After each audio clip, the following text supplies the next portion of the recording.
And I learned this new acronym, with them. What's in it for me? Because I was saying, don't these pastors care about the body? You know, the children stacking up. 4 a day in Philadelphia, 13, 14 a day across Pennsylvania. Don't they care about that? Don't they care about the kids getting raped and the violence and the stores that are getting robbed, so they shut down, so now no one can go anywhere and get what they need to get? And the answer came back that, well, these pastors that have maybe 5 or 10 or even 15,000 congregants, well, they don't care.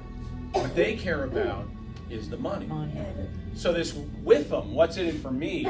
If a candidate comes down and says, listen, I'd like to talk to your congregation, the answer is, well, what's in it for me? So, you know, we need a rec center and I want my cousin to build it, or you know, we need a contract for my spouse, or what are you going to offer me on the backside so that I can broker the votes of my congregation to your campaign?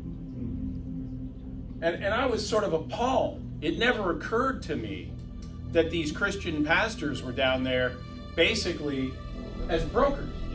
And that in a city where we see violence at all-time highs, in a city where we see children dying every day, education failing, so these kids have no path forward. Don't tell me about pulling yourself up by your bootstraps when I'm cutting your bootstraps off.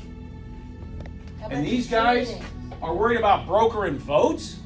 They're worried about with them? Do I get a contract? Does my cousin get a contract? I was astonished, and I'm still angry about it. And this was a real moment. This was an epiphany for me when I realized what's going to happen in Philadelphia is going to come from the people there. It's not going to come from the churches. It's surely not going to come from the Republican Party, which doesn't deserve the support it gets.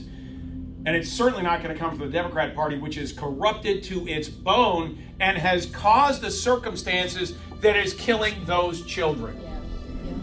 So